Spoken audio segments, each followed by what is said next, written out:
मोटापा कम करना आज सबके लिए एक महत्वपूर्ण विषय बन गया है।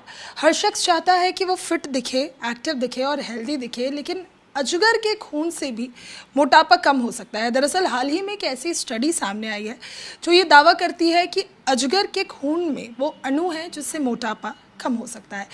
इस वक्त डॉक्टर नवल कुमार वर्मा मेरे साथ मौजूद है। बहुत प्रसिद्ध डॉक्टर हैं। सबसे बड़ी बात, होम्योपैथी में एमडी करके और लंदन से पीएचडी करके आए हुए हैं, एफआरसीएच लंदन से।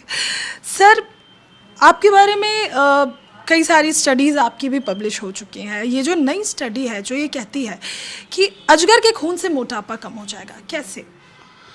सबसे पहले मैं बताना चाहूँगा, ये कोलोराडो और स्टैनफोर्ड की स्टडी है। ऐसे बहुत सारे रिसर्च पेपर आते रहते हैं जो मोटापा कम करने की स्टडीज़ और जो ड्रग्स के बारे में आजकल आप सुन रहे हैं उसका एक बेसिक या मूल बताता हूँ। एक हमारे इंटेस्टाइन में, इलियम में एक हार्मोन बनता है इंटेस्टाइन से, GLP-1। सारी दुनिया की रिसर्च उसी हार्मोन के आसपास घूम रही है। अब ये बात करें कि ये रेप्टाइल्स के अंदर, क्योंकि अजगर खाता है और कई कई दिन अपनी भूख सप्रेस रखता है, फिर भी उसका मसल लॉस नहीं होता, तो ऐसी कोलैबोरेटिव स्टडी स्टैनफोर्ड और कोलोराडो ने की। उससे पहले एक स्टडी हुई थी एक रेप्टाइल और से, उसको जिला रेप्टाइल कहते हैं। तो उसमें भी GLP-1 जो हमारा हार्मोन रिलीज़ होता है पेट से, जैसे आजकल आप सुन रहे हैं बड़ी सारी ड्रग्स भी आ गई हैं इसकी। ये लेकिन GLP-1 हार्मोन क्या है पहले मैं बताता हूँ।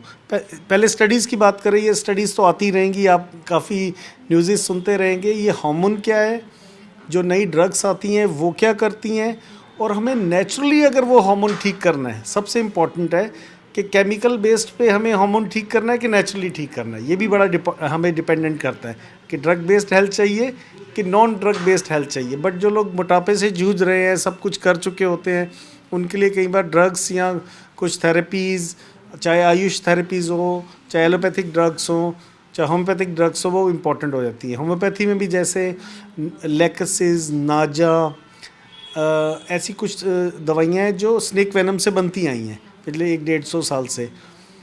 अब हम बात करें ओबेसिटी लोअरिंग ड्रग्स की। ये सारी ड्रग्स, एक हार्मोन होता है हमारे पेट में, उसका नाम है ग्लूकागोन लाइक पेप्टाइड 1। ये हमारे इलियम से, इंटेस्टाइन से रिलीज़ होता है। वो करता क्या है, ये हमारे स्टमक से फूड की एम्प्टिंग डिले करता है, हमारी इंसुलिन को बढ़ाता है जो हमारे शुगर को कंट्रोल करने में मदद करती है। हमारे ब्रेन में एक एपेटाइट सेंटर होता है, उसको सप्रेस करता है ताकि हम कम खाएं। तो इसको सिमुलेट करने की दवाइयाँ आ गई हैं। तो वो ये हार्मोन बड़ा शॉर्ट लिव्ड होता है, क्योंकि खाने के स्टिमुलेशन से हार्मोन आता है ब्लड में। तो हम जैसे, नहीं तो अगर ये हार्मोन ना हो तो हम खाते ही जाएं। ओबेसिटी वाले पेशेंट्स में स्टमक बड़ा हो जाता है, या ब्रेन में बहुत सारी कॉम्प्लिकेशंस हैं ह्यूमन माइंड में, जैसे साइकोलॉजिकल प्रॉब्लम्स हैं, बहुत ज़्यादा लाइफस्टाइल बदल रहा है, तो लोग खाने पे बहुत ज़्यादा, तो वो जो हमारा एपेटाइट सेंटर है वो सप्रेस हो जाता है। तो ये ड्रग्स क्या कर रही हैं, ये एपेटाइट सेंटर को, ये हार्मोन, पहले हार्मोन के बारे में बताऊँ। एपेटाइट सेंटर को सप्रेस करता है ताकि हमें सेटिस्फेक्शन की फीलिंग हो, हमारी इंसुलिन बढ़े जो हमारी शुगर को कंट्रोल करे, हमारा वेट लॉस करे। तो ये हार्मोन उसके इम्पॉर्टेंट। तो जितनी ड्रग्स आजकल आई हुई हैं, आप ओज़ेम्पिक या कई ड्रग्स के नाम और मैं लेना नहीं चाहूँगा, ये सारे ओवरडोज में ये GLP-1 हार्मोन की प्रोडक्शन देते हैं। तो एक तो ये ड्रग्स हो गई, एक हो गया कि हम ऐसा नेचुरल क्या करें ये GLP-1 हमारा नेचुरल बने। तो बड़ा ही सिंपल है, आप एक तो अपनी डाइट में फाइबर इंटेक ज़्यादा बढ़ाएं और मिलेट्स से ज़्यादा बढ़ाएं। फाइबर और मिलेट्स में क्या होता है कि जो इनका फाइबर होता है, जब ये ब्रेक डाउन होता है हमारे इंटेस्टाइन में, तो जब ब्रेक डाउन होने के बाद भी एक स्टेज के बाद GLP-1 ही बनता है। तो फाइबर खाया, आपको एक तो सेटिस्फेक्शन की फीलिंग हो जाएगी, आपकी ओबेसिटी कंट्रोल में, आप खाना कम खाएंगे, जैसे सैलेड्स हो गई, स्प्राउट्स हो गए, मिलेट से बनी चीज़ें होंगी, वो स्टमक एम्प्टिंग डिले होगी और आपका GLP-1 बनेगा, आपका खून में इंसुलिन की मात्रा बढ़ेगी और शुगर कंट्रोल हो जाएगी और मोटापा घटेगा। तो ये तो हो गया ये नेचुरल तरीका एक। Thank you. और बताइए सर, मेरा दूसरा सवाल ये है कि अजगर की जब हम बात करते हैं तो अभी तो ये जो प्रयोग है ये चूहों पे किया गया है। क्या इंसानों पर भी अगर इस तरह का कोई प्रयोग किया जाए, अजगर के खून का कुछ इंजेक्शन करके या इससे कोई ड्रग बनाकर, तो क्या इंसान भी सस्टेन कर पाएगा ऐसे कि 6 महीने खा लिया? क्योंकि हम अजगर को देखते हैं जब वो हाइबरनेशन में चला जाता है, 6 महीने खाता नहीं है या 6 महीने सोया होता है, एक साल नहीं खाता, लेकिन कोई मसल लॉस नहीं, कोई फैट लॉस नहीं। देखिए, अगर हम एक्सपेरिमेंट्स की बात करें, ऐसे तो बहुत तरह के एक्सपेरिमेंट वर्ल्ड वाइड हैं। एक एक्सपेरिमेंट ऐसा भी हुआ है, जैसे हमारा तो जीवन में एक ही बार दांत टूट के दोबारा आते हैं, बट एक एक्सपेरिमेंट जापान की क्योटो यूनिवर्सिटी में हो चुका है कि वो एक ऐसा एंजाइम का इंजेक्शन लगेगा, आपका दांत आ जाएगा किसी भी एज में। बट ये सारी जितनी रिसर्चेज होती हैं ट्रायल पे होती हैं, पहले फेज़ 1, फेज़ 2, फेज़ 3।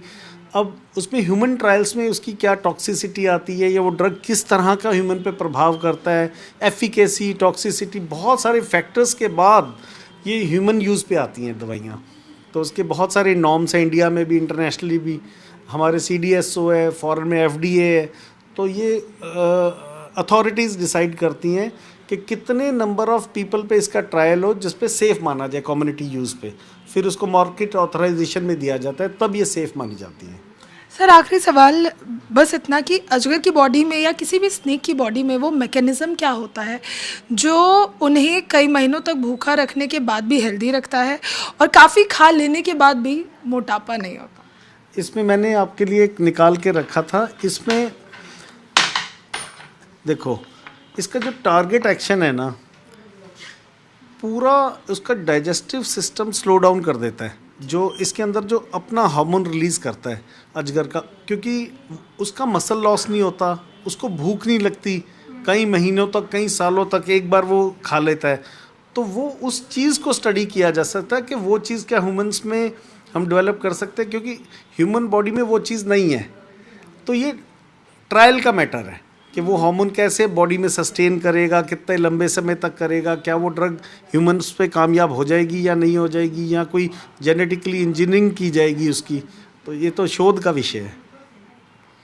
धन्यवाद सर, जी मीडिया से बातचीत करने के लिए। वीडियो जर्नलिस्ट आनंद के साथ नीतू झा, जी मीडिया, दिल्ली।